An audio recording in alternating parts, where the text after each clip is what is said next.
Tainted Grail's main attraction is the sheer amount of mysteries and bizarre stories that lead to intrigue.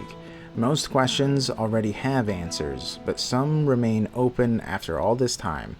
Perhaps eventually we will know the answers to these questions definitively, or I may have overlooked some while exploring Avalon. However, these are 7 mysteries that still rattle my brain. I'm sure there are some I'm missing, and if you have questions, please leave them in the comments so that I can either answer them or explore the topic further in a later video. So, let's get into this. First, are we in the real world or in alternate Earth? Tainted Grail's Avalon weaves a familiar yet alien world. Arthurian legend, rooted in Earth's myths, often feels like exaggerated history, not a separate universe. But is Avalon a false mythos like Tolkien's Middle-earth, or an alternate reality like The Witcher's continent? The game's world-changing events, weirdness, the Red Death, or cosmic gods, suggest something beyond mere legend.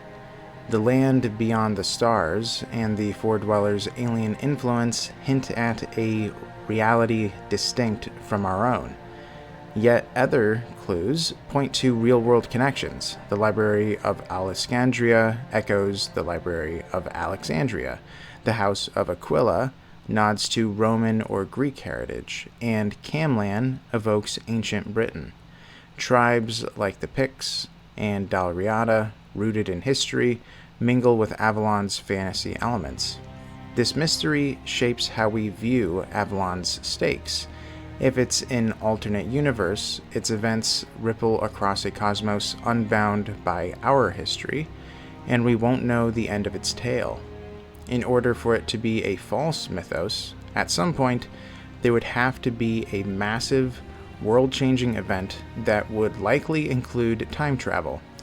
My hypothesis is that Tainted Grail crafts an alternate reality, blending Earth's past with a divergent timeline where weirdness and cosmic forces reshape existence, making Avalon a haunting mirror of our world.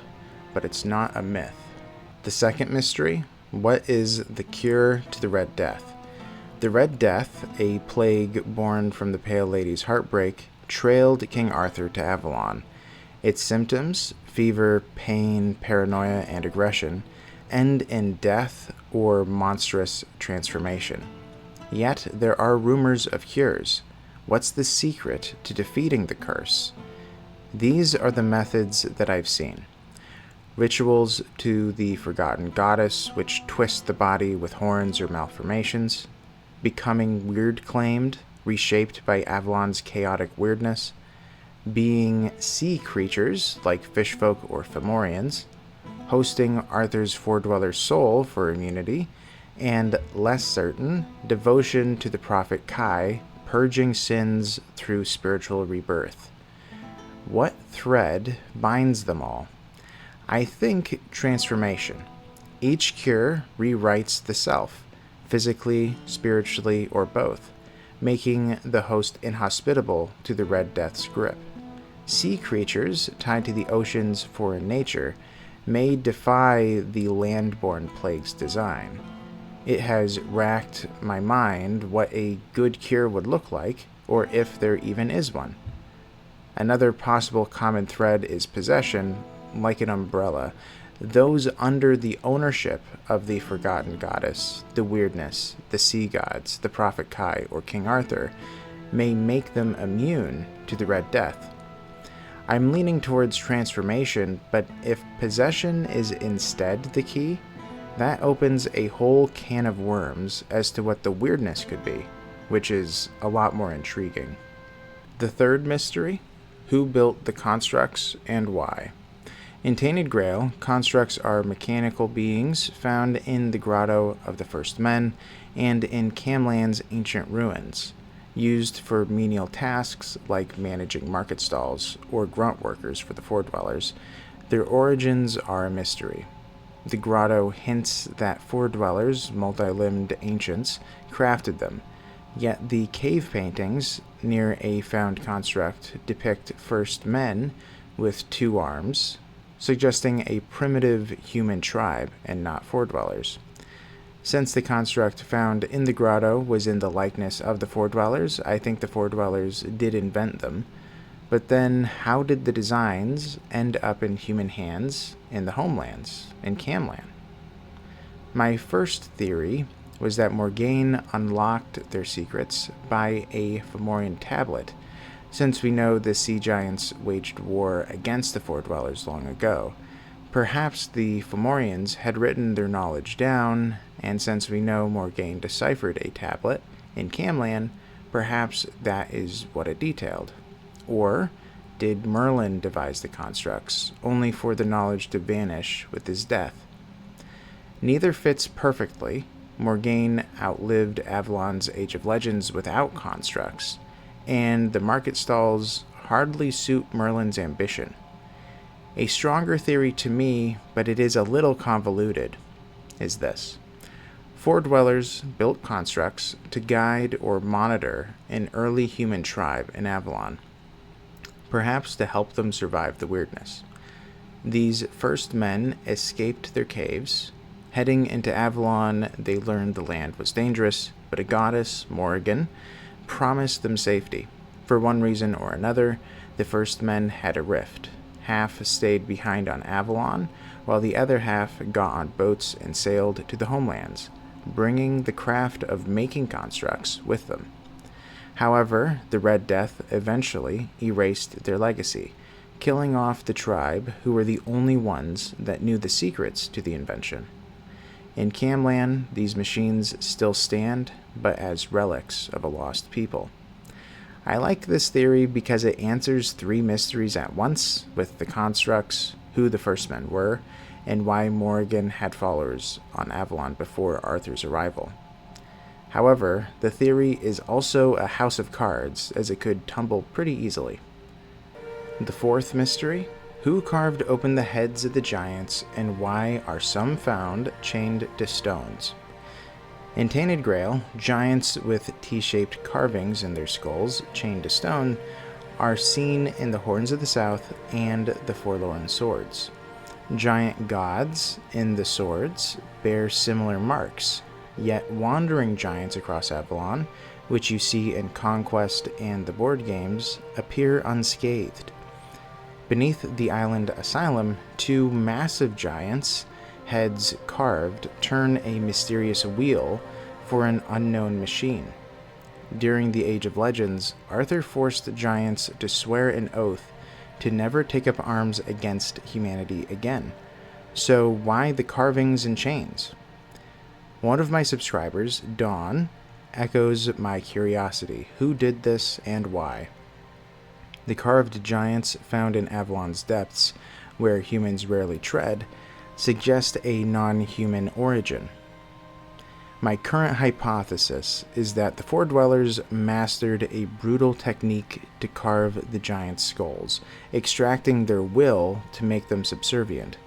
There is a menhir built near the 2 giants operating the machine, and since Fordwellers were their makers, it adds up that they brought the giants with their heads carved.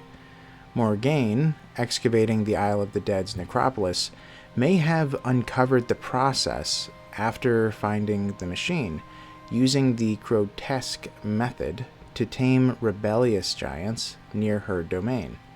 She, however, spent most of her time in Camelot, and is only on the Isle of the Dead for a short time.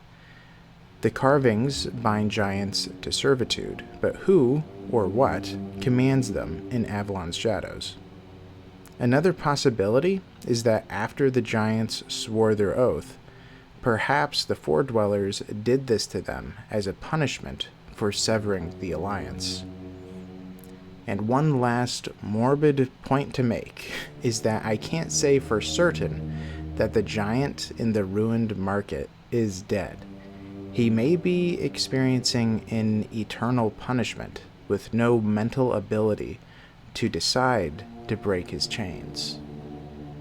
The 5th mystery, which is a little bit shorter: Where have the dwarves vanished? In the Tainted Grail board game, a single fleeting mention of a dwarf is what we have.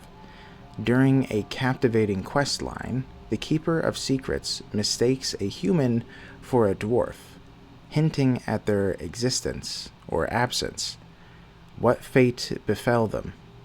Now, sorry that I'm going to pronounce things incorrectly, I'm sure, but the Bean Shiosh in Tainted Grail sure looks a lot like a dwarf, yet its name is akin to the Celtic Bean-shi or Banshee.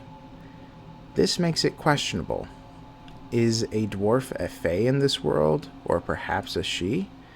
As some myths blur these lines. While Arthurian lore rarely casts dwarves as fae, the possibility remains from this strange wandering creature. Whether or not this Bean Shiosh is a dwarf, did the Four Dwellers exterminate the rest? Did they flee in a mass exodus? Or do they dwell deep beneath Avalon's surface, hidden in uncharted caves? This smaller mystery leads us to the next one. The sixth mystery: who built Avalon's hidden tunnel system? Beneath Avalon's island asylum lies a vast tunnel network, stretching under the earth, the Camelot, the Lone Spire, which is the home of the Pale Lady, and a giant weirdstone mine. While escaping the island asylum in the RPG, you read letters of the Red Priests theorizing the caves extend endlessly. They were right. In a weirdstone mine in the far west, Arthur's executors uncovered a Four Dweller library, its weirdstone tapestry telling Avalon's history from their perspective, yet not fully deciphered. Why does this system exist, and who built it? Strangely, Four Dwellers, the immortal beings, abandoned these tunnels, and the weirdness rarely reaches the depths. Only the Pale Lady seems to even recall its existence, despite its potential during the Age of Legends to give the Four Dwellers such an upper hand. Was the tunnel system created by the Four Dwellers then? Or could they be older? The library's perspective suggests Four Dweller authorship, but what if a proto-Four Dweller race, or a different set of sentient beings, like the elusive dwarves mentioned before, carved the passageways? We know nothing of the dwarves beyond their existence, and other traditional legends to consider. Perhaps the dwarves, obsessed with history, mined the tunnels and recorded Four Dweller tales before vanishing. Whatever the explanation, I find it hard to reconcile how only the Pale Lady knows the tunnels. Also, whoever forged these tunnels is likely responsible for the original head carvings of the giants, and may be operating the machine that the giants turned from the shadows. Another thing to mention, I'm just spitballing here, not scripted, is that I do remember a questline during the board game in which you come across a giant tunnel that is inhabited by one of the last giant worms on Avalon. It does make me wonder that whoever built the tunnel system going from A to B to some of the most important places of interest may have had these giant worms to create these tunnels for the passageways. And finally, my favorite mystery by far: why did the Everdweller unmake Merlin? The most mysterious and intriguing question of all in my mind, and probably will be through all of Tainted Grail, is why the Everdweller unmade Merlin, and Merlin alone. The Everdweller had a memory that spanned into the future. He knew what would happen in Avalon in the Age of Legends. He fought against humanity, but he chose to unmake Merlin. What could it have been that Merlin was on the verge of accomplishing? Despite fighting humanity, the Everdweller didn't unmake Arthur. Surely, if he wanted to prevent humankind from winning, he would have done so, and done so a lot earlier.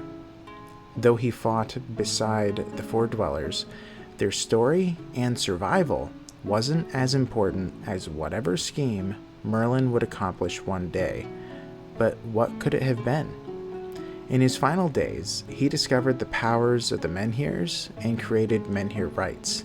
He had spent years developing ways to make humanity immortal with his tests on the knights. He worked on a cycle for Arthur to be resurrected as the once and future king. He also discovered a mystery of the homeland's reality that he was on the verge of cracking. Realizing weirdness was the purest form of potential and life, and that the homeland's reality was a world of death, with its only life being the vestiges that Avalon provides. What was he able to do with this knowledge? Was he about to discover godhood and make the gods of the kingdoms beyond the stars obsolete? Perhaps he could have ascended, not just himself, but all of humanity, making them titans mirroring the Everdweller, in which case all of the universe, including the land beyond the stars, would have even had to bend the knee. Whatever it was far more important than even the fate of all of Avalon, all of humanity, and the Four Dwellers combined. There are other mysteries across Avalon, but I will have to leave it there and dive into others on a later date. But for now, thanks for watching this deep dive into the mysteries of Avalonian lore. If you enjoyed it, please like, subscribe, consider joining our Discord, join the Patreon if you'd like to support the channel, and share your thoughts in the comments. Stick around for more Tainted Tales. See you next time. Bye-bye. Where's Quirko?